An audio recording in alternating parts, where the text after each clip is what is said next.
Selamat pagi, selamat siang, selamat malam semuanya. Pada kesempatan kali ini saya dari kelompok 18 ingin mempresentasikan how to use VMware.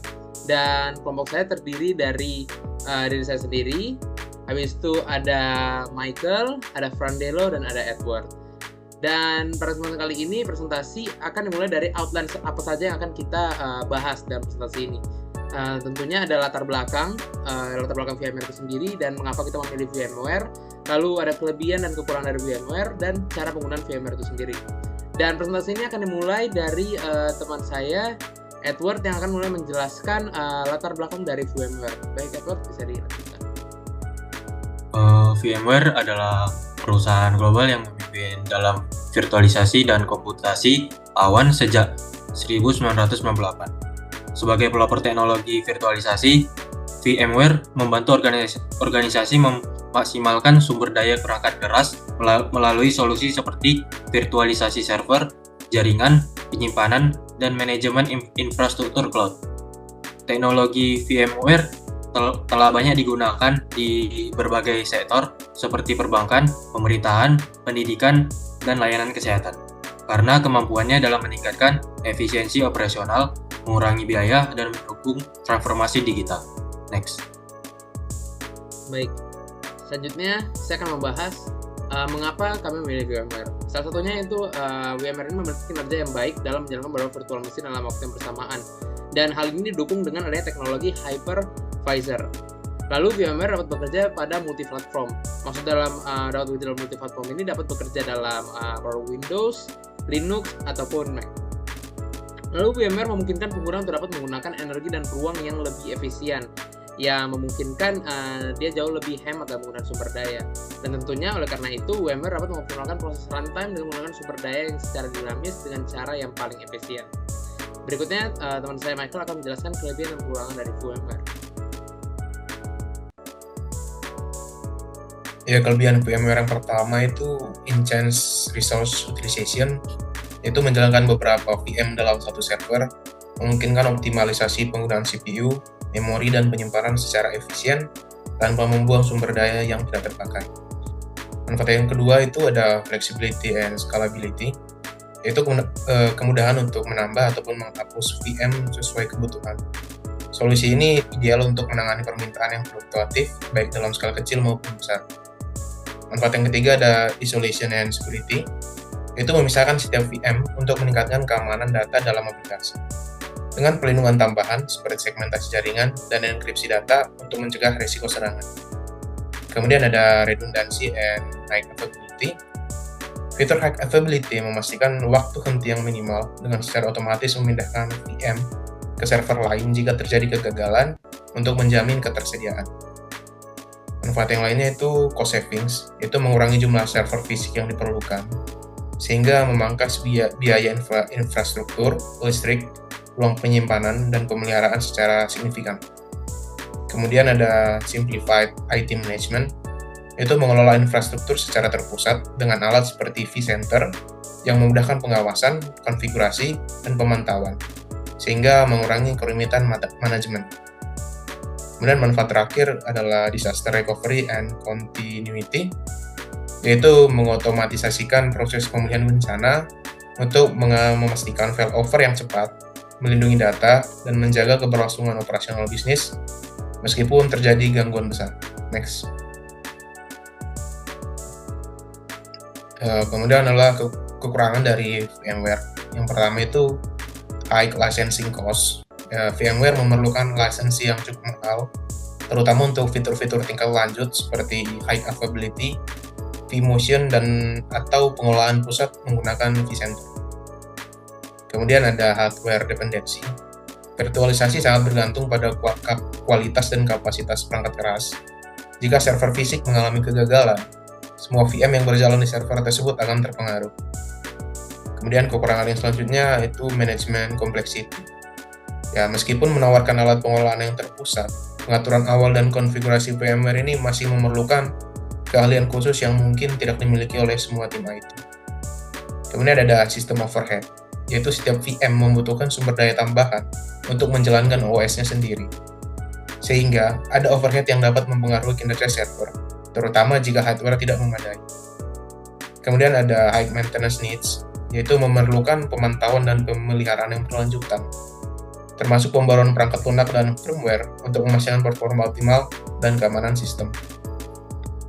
Kemudian ada security risks, yaitu jika server fisik atau hypervisor menjadi target serangan, seluruh VM di dalamnya dapat terpengaruh sehingga memerlukan langkah-langkah keamanan tambahan. Kekurangan terakhir yaitu vendor lock-in. VMware adalah solusi proprietary, sehingga pengguna sangat bergantung pada VMware untuk pembaruan, dukungan, dan kompatibilitas dengan teknologi terbaru. Baik, selanjutnya teman saya Prandelo akan menjelaskan bagaimana menggunakan VMware yang akan dipraktekkan secara langsung.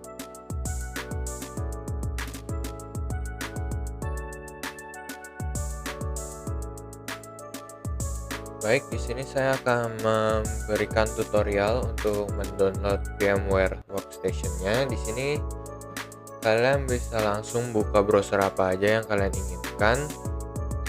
Terus tinggal search aja download VMware Workstation. Kemudian pilih yang text spot.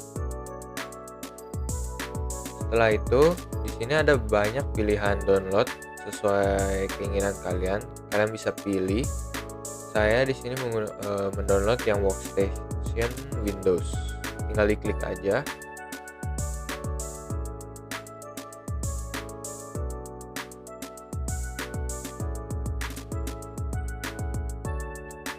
Kemudian kalian tinggal download aja sesuai tempat yang kalian pilih. Di sini saya udah download, jadi di skip aja. Kemudian kalian bisa cari apa aja OS yang kalian inginkan. Cuma di sini sebagai contoh saya menggunakan Windows 11 untuk percobaannya nanti.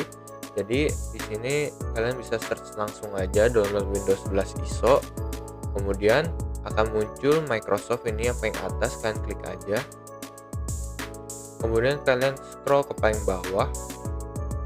Di sini kalian select downloadnya Windows 11, download now. Setelah itu pilih language-nya. Di sini ada banyak pilihan language. Saya menggunakan English saja. Terus confirm. Nah, setelah itu akan muncul button untuk downloadnya. Kalian tinggal klik aja, terus di download. Di sini saya udah download, jadi skip. Nah, setelah kedua itu terdownload, kalian bisa buka file kalian. Kemudian akan ada dua file yang kita download tadi. Pertama kita akan instalasi VMware-nya. Kalian klik aja filenya.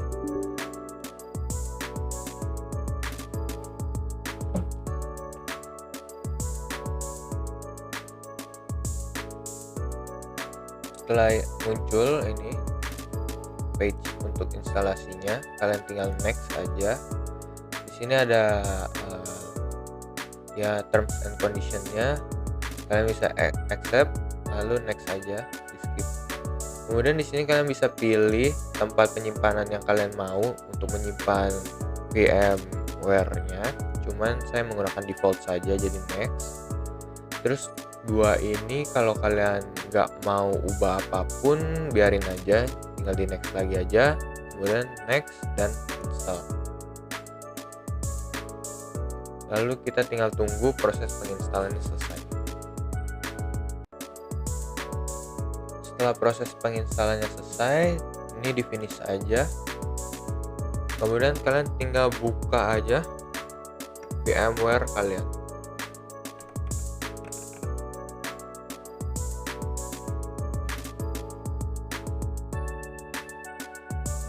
Tampilannya akan seperti ini.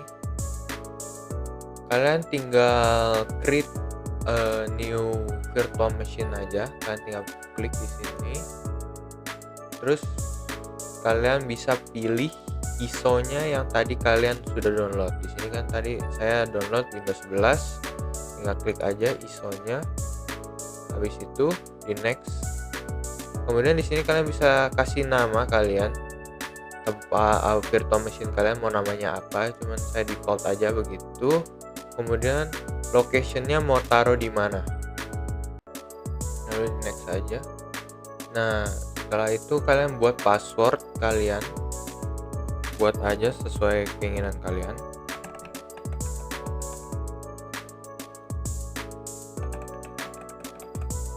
Kemudian setelah itu di next. Nah, di sini kalian bisa mengatur disk size-nya nanti karena defaultnya 64, saya sarankan untuk tidak kurang dari 64, kalau lebih nggak apa-apa. Terus di sini ada pilihannya split virtual disk atau store virtual disk. Ini perbedaannya itu kalau split, kalau dibaca itu nanti dia bisa mengurangi performanya. Jadi mending kita pilih yang paling atas. Terus di next. Kemudian di sini bisa di customize hardware-nya sesuai keinginan kalian seperti memorinya dan lain-lain. Cuman saya di sini pakai defaultnya aja, lalu finish. Setelah itu dia akan menginstal virtual machine yang kita inginkan.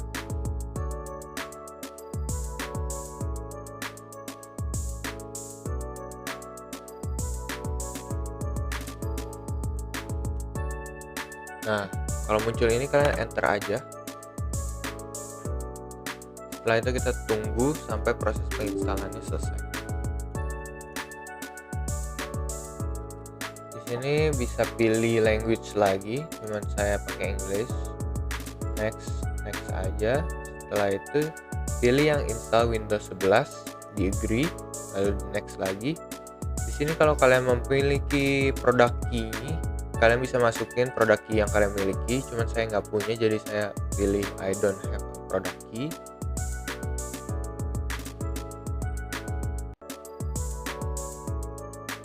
Kemudian kalian bisa pilih OS Windows apa yang kalian inginkan. Di sini ada banyak pilihannya, saya pilih Windows 11 Pro saja. Setelah itu tinggal di accept.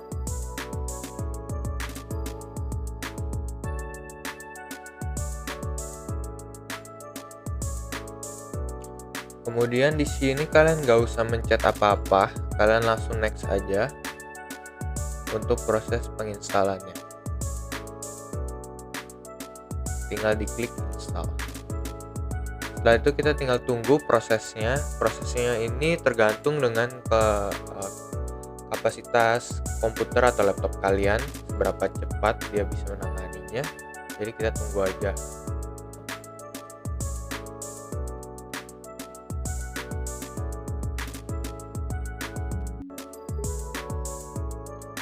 Setelah proses penginstalannya selesai, di sini akan muncul logo Windows dan dia akan menyuruh kita untuk seperti Windows baru.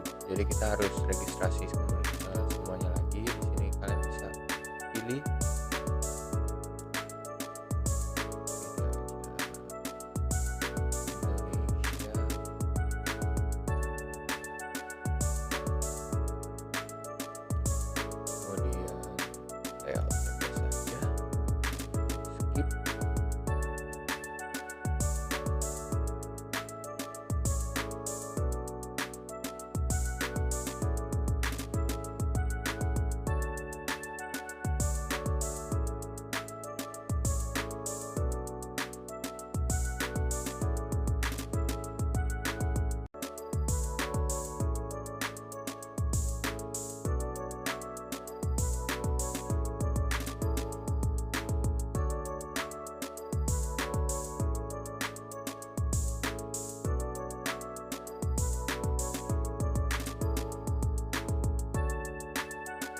Nah, setelah semua prosesnya sudah selesai, di sini akan muncul tampilan Windows seperti biasa, Windows pada umumnya.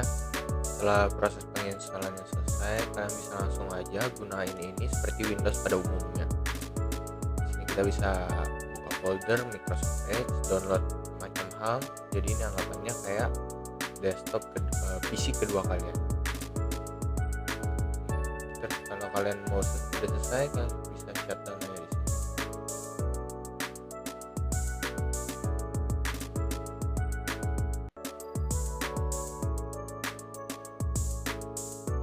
sini. Baik, sekian dari presentasi kami. Terima kasih.